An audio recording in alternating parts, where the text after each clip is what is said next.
जय श्री सद्गुरुदेवाय नमः। जय श्री गणपति देवाय नमः।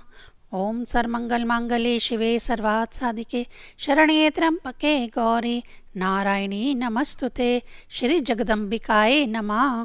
ओम ऐं ह्रीं क्लीं चामुंडाय विच्चे। श्रीमद्देवी भागवत महापुराण द्वादश स्कंद पहला अध्याय। गायत्री जप का महत्व तथा गायत्री के 24 वर्णों के ऋषि छंद आदि का वर्णन। नारद जी बोले, हे देव, हे प्रभु, आपने सदाचार विधि का वर्णन कर दिया।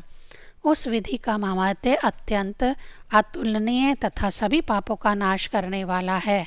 आपके मुख कमल से निःसृत देवी के कथा रूप अमृत का श्रवण तो कर लिया, किंतु आपने जिन चंद्रयान आदि मुख्य व्रतों का वर्णन किया है, कृत साध्य, उन व्रतों को मैं अत्यंत कष्ट साध्य समझता हूँ। इसलिए अब आप ऐसा उपाय बताइए जो मनुष्य के लिए सुख साध्य हो।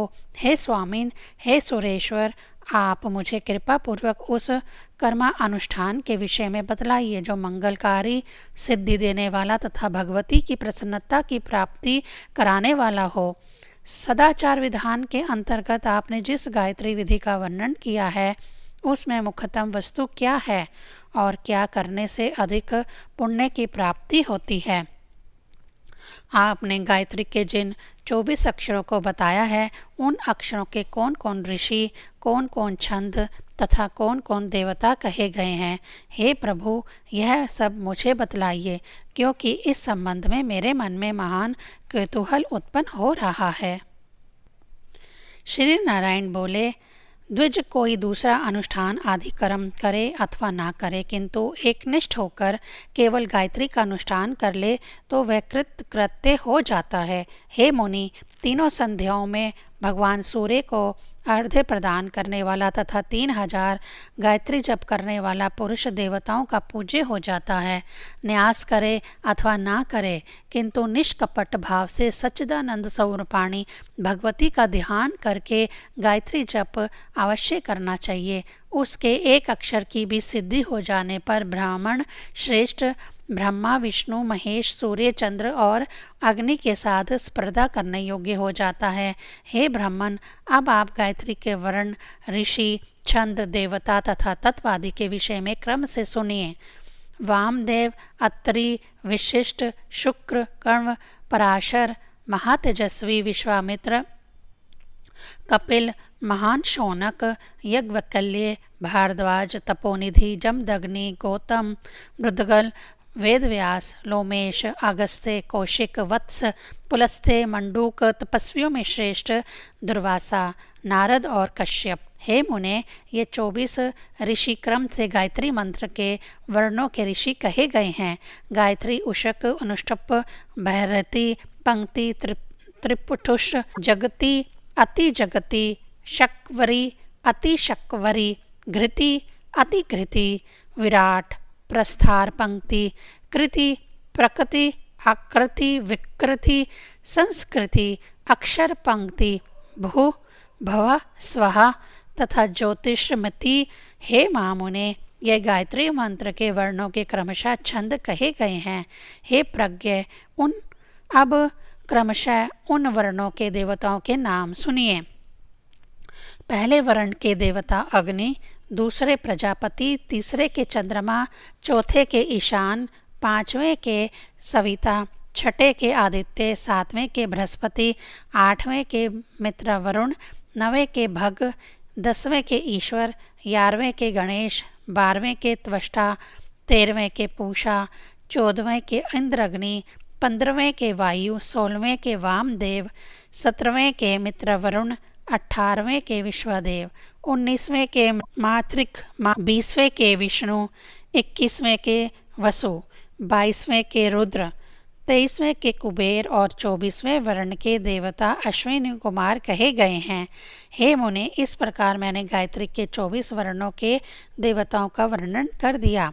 यह नाम संग्रह परम श्रेष्ठ और महान पापों का विनाश करने वाला है, जिसके श्रवण मात्र से सांगोपांग गायत्री जप का फल प्राप्त हो जाता है। पहला अध्याय संपूर्ण। दूसरा अध्याय। गायत्री के 24 वर्णों की शक्तियों, रंगों एवं मुद्राओं का वर्णन। श्री नारायण बोले, हे महामुने, उन वर्णों की कौन कौन सी शक्तियाँ हैं, अब आप उन्हें सुनिए। वामदेवी, प्रिया, सत्या, विश्वा, भद्रविलासिनी, प्रभावती, जया, शांता, कांता, दुर्गा, सरस्वती, विद्रुमा, विलाशेष, व्यापनी, विमला, तमोपहारहारिणी, सूक्ष्मा, विश्वयोनि, जया, वशा, पद्मालय, पराशोभा, भद्रा तथा त्रिपदा 24 गायत्री वर्णों की ये शक्तियाँ कही गई हैं। हे मुने, अब मैं उन अक्षरों के वास्तविक वर्णों यानी रंगों के विषय में बता रहा हूँ। गायत्री के 24 वर्णों के रंग क्रमशः चंपा, अलसी पुष्प, मूंगा, स्टफिक, कमल पुष्प, तरुण सूर्य, शंख, कुंद, चंद्रमा, रक्त, कमलपत्र, पद्मराग, इंद्र, नीलमणि, मोती, कुमकुम, अंजन, रक्त चंदन, वैदूर्य, मधु, हरिदा, कुंद एवं दुग्ध, सूर्यकांतमणि, तोते की पूंछ, कमल, केतकी पुष्प, मल्लिका पुष्प और कनेर के पुष्प की आभा के समान कहे गए हैं। 24 अक्षरों के बताए गए ये 24 वर्ण महान पापों को नष्ट करने वाला है। पृथ्वी, जल, तेज, वायु, आकाश, गंध, रस, रूप, शब्द, स्पर्श, जैतेंद्रिय, गुदा, पाद, हस्त, वागेंद्रिय, नासिका, जिहा, नेत्र, त्वचा, कान, प्राण, अपान, व्यान तथा समान, ये वर्णों के क्रमशः 24 तत्व कहे गए हैं। हे नारद, अब मैं क्रमशः वर्णों की मुद्राओं का वर्णन करूँगा। सुमुख, संपुट, वितत, विस्तृत, द्विमुख, त्रिमुख, चतुर्मुख, पंचमुख, षड्मुख, अधोमुख, व्यापक, अंजलि, शकट, यमपाश, ग्रंथि, सन्मुखो, उन्मुख, विलंब, मुष्टिक, मत्स्य, कूर्म, विराहा, सिंहक्रांत, महाक्रांत, मुगदर तथा पल्लव। गायत्री के अक्षरों की ये 24 मुद्राएं हैं। त्रिशूल, योनि, सुरभि, अक्षमाला, लिंग और अम्बुज, यह महामुद्राएं गायत्री के चौथे चरण की कही गई हैं। हे महामुने, गायत्री के वर्णों की इन मुद्राओं को मैंने आपको बता दिया। हे मुने, ये मुद्राएं महान पापों का नाश करने वाली, कीर्ति देने वाली तथा कांति प्रदान करने वाली है। दूसरा अध्याय संपूर्ण। तीसरा अध्याय श्री गायत्री का ध्यान और गायत्री कवच का वर्णन। नारद जी बोले, हे स्वामीन, हे संपूर्ण जगत के नाथ, हे प्रभो, हे 64 कलाओं के ज्ञाता, हे योग वक्ताओं में श्रेष्ठ, मनुष्य किस पुण्य कर्म से पाप मुक्त हो सकता है, किस प्रकार ब्रह्म रूप तत्व प्राप्त कर सकता है और किस कर्म से उसका देह देवता रूप तथा विशेष रूप से मंत्र रूप हो सकता है। हे प्रभु, उस कर्म के विषय में साथ ही विधि पूर्वक न्यास, ऋषि, छंद, अधिदेवता तथा ध्यान को विधिवत सुनना चाहता हूँ। श्री नारायण बोले, गायत्री कवच नामक एक परम गोपनीय उपाय है जिसके पाठ करने तथा धारण करने से मनुष्य समस्त पापों से मुक्त हो जाता है, उसके सभी मनोरथ पूर्ण हो जाते हैं तथा वह स्वयं देवी रूप हो जाता है। हे नारद, इस गायत्री कवच के ब्रह्मा, विष्णु तथा महेश ऋषि हैं। ऋक्, युज, साम तथा अथर्वेद इसके छंद हैं। अथर्वा इसके छंद हैं। परम कलाओं से संपन्न ब्रह्म स्वरूपाणी गायत्री इसकी देवता कही गई हैं। भर्ग इसका बीज है। विद्वानों ने स्वयं इसी को शक्ति कहा है। बुद्धि को इसका कीलक कहा गया है और मोक्ष के लिए इसके विनियोग का भी विधान बताया गया है। 4 वर्णों में इसका हृदय, 3 वर्णों से सिर, 4 वर्णों से शिखा, 3 वर्णों से कवच, 4 वर्णों से नेत्र तथा 4 वर्णों से अस्त्र कहा गया है। हे नारद, अब मैं साधकों को उनके अभीष्ट की प्राप्ति कराने वाले ध्यान का वर्णन करूँगा। मोती, मूंगा, स्वर्ण, नील और धवल आभा वाले 5 मुखों, 3 नेत्रों तथा चंद्रकला युक्त रतन मुकुट को धारण करने वाली 24 अक्षरों से विभूषित और हाथों में वरद, अभय मुद्रा, अंकुश, चाबुक, शुभ्र, कपाल, रंजू, शंख, चक्र, तथा 2 कमल पुष्प धारण करने वाली भगवती गायत्री का मैं ध्यान करता हूँ। इस प्रकार ध्यान करके कवच का पाठ करें। पूर्व दिशा में गायत्री मेरी रक्षा करे, दक्षिण दिशा में सावित्री मेरी रक्षा करे, पश्चिम में ब्रह्म संध्या तथा उत्तर में सरस्वती मेरी रक्षा करे।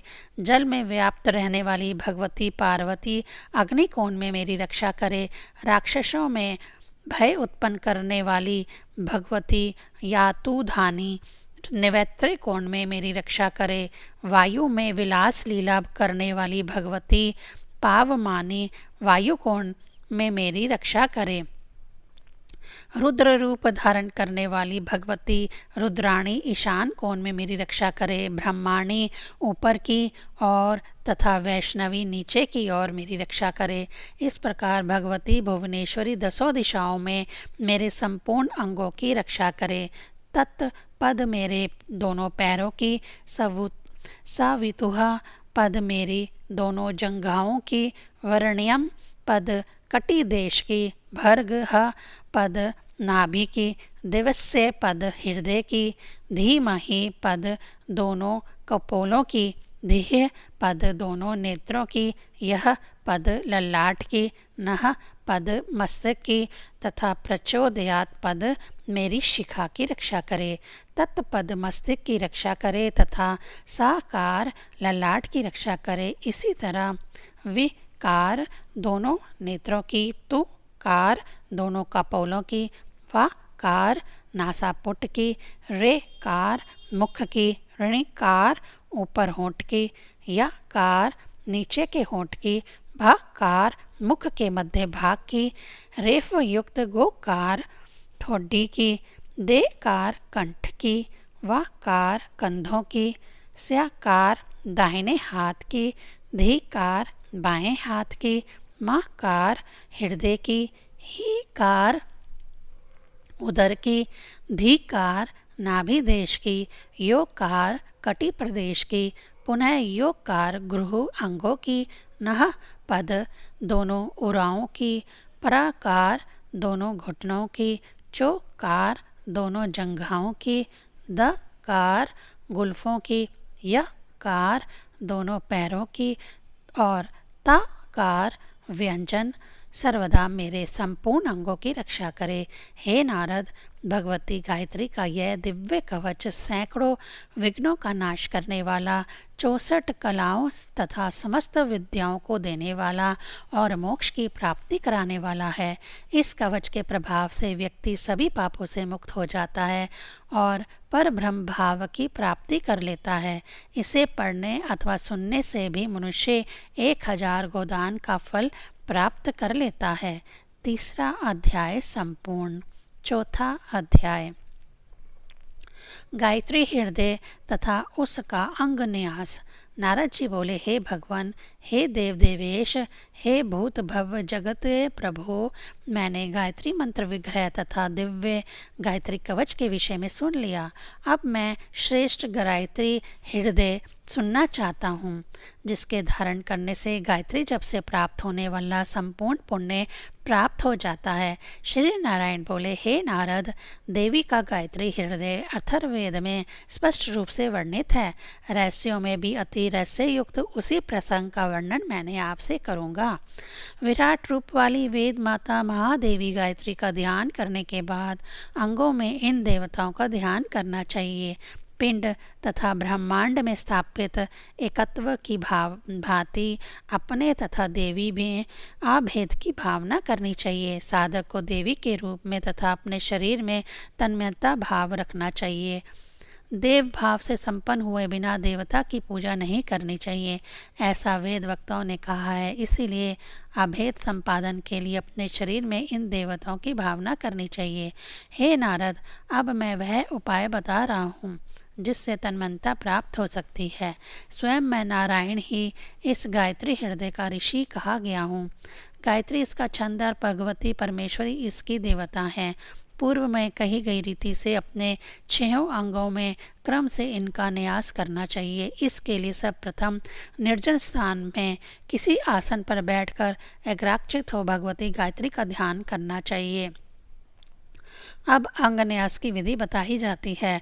मस्तक में धो नामक देवता, दंत पंक्ति में दोनों अश्विनी कुमारों, दोनों होठों में दोनों संध्याओं, मुख में अग्नि, जिह्वा में सरस्वती, ग्रीवा में बृहस्पति, दोनों स्तनों में आठों वसुओं, दोनों भुजाओं में मरुदगणों, हृदय में पर्जन्य, उदर में आकाश, नाभि में अंतरिक्ष, दोनों कटी देश में इंद्र तथा अग्नि, जघन में विज्ञान घन प्रजापति, एक उरु में कैलाश तथा मल्यगिरी, दोनों घुटनों में विश्वदेवो, पिंडली में कौशिक, गृह देश में उत्तरायण एवं दक्षिणायन के अधिष्ठाता देवता, दूसरे उरों में पितरों, पैरों में पृथ्वी, उंगलियों में वनस्पतियों, रोमों में ऋषियों, नखों में मुहूर्तों, हड्डियों में ग्रहों तथा रुधिर एवं मांस में ऋतुओं की भावना करें।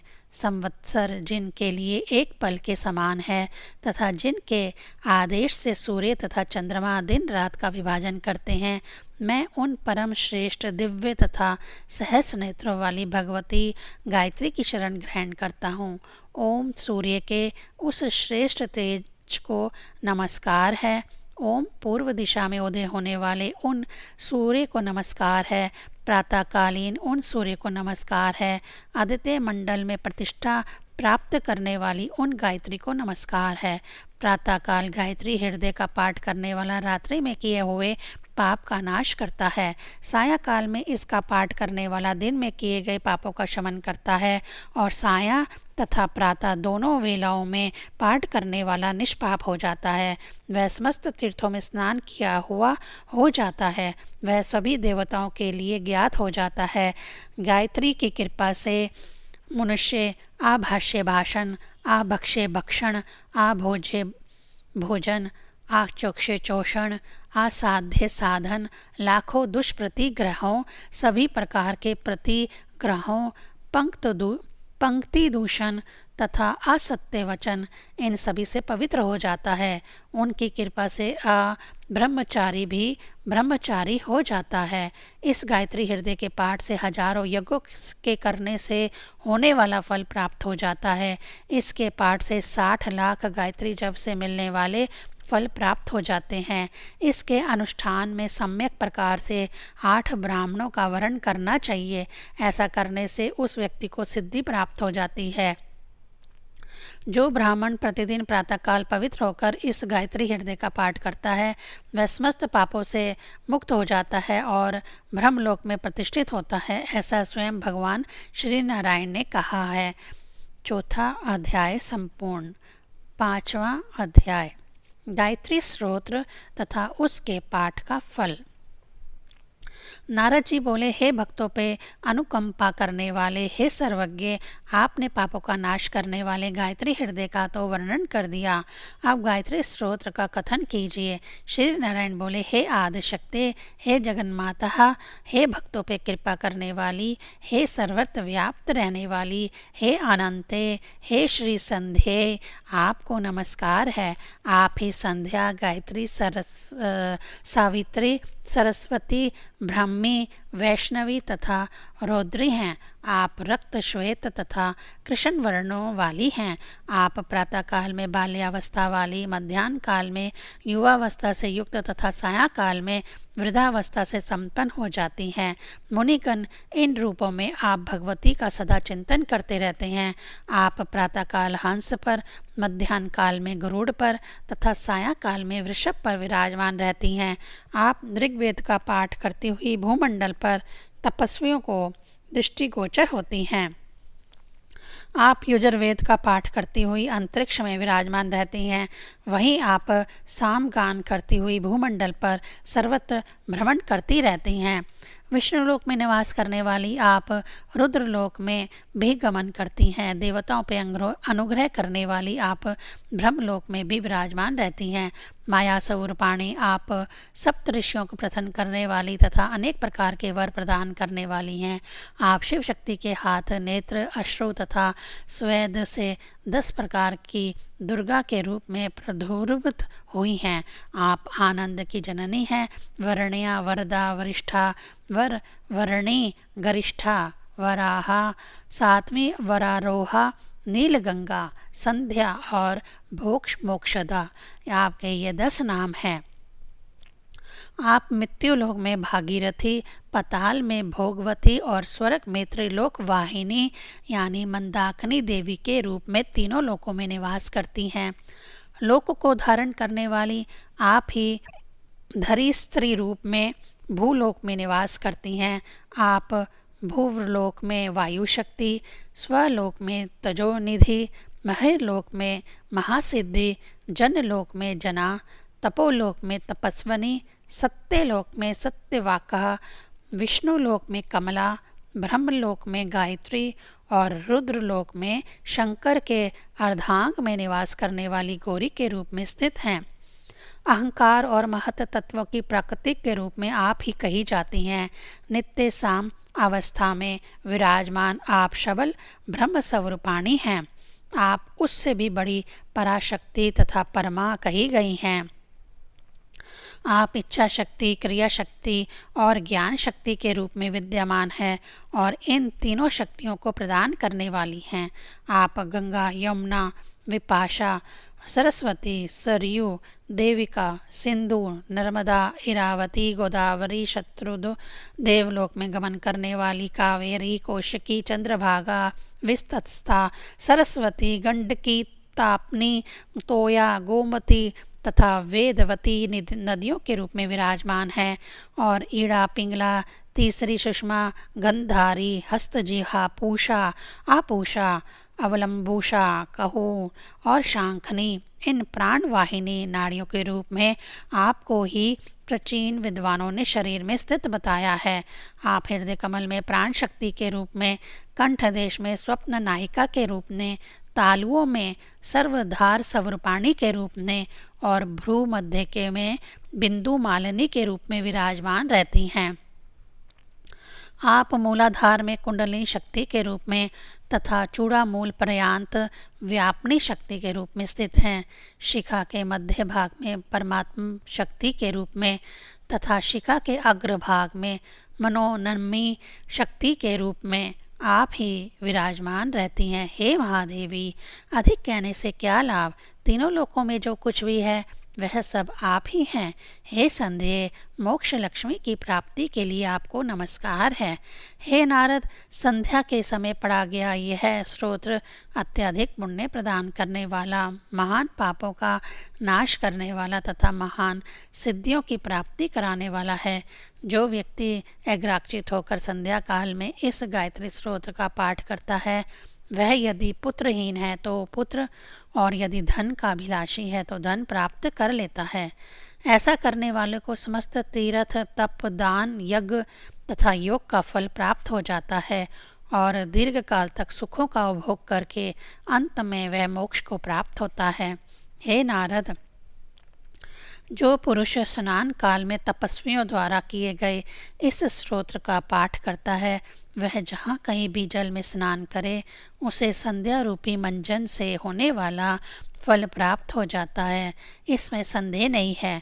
मेरा यह कथन सत्य है, सत्य है। हे नारद, संध्या को उद्देश्य करके कहे गए इस अमृत तुल्य स्तोत्र को जो भी व्यक्ति भक्तिपूर्वक सुनता है वह पाप से मुक्त हो जाता है। 5वां अध्याय संपूर्ण। ओम ऐं ह्रीं क्लीं चामुंडायै विच्चे।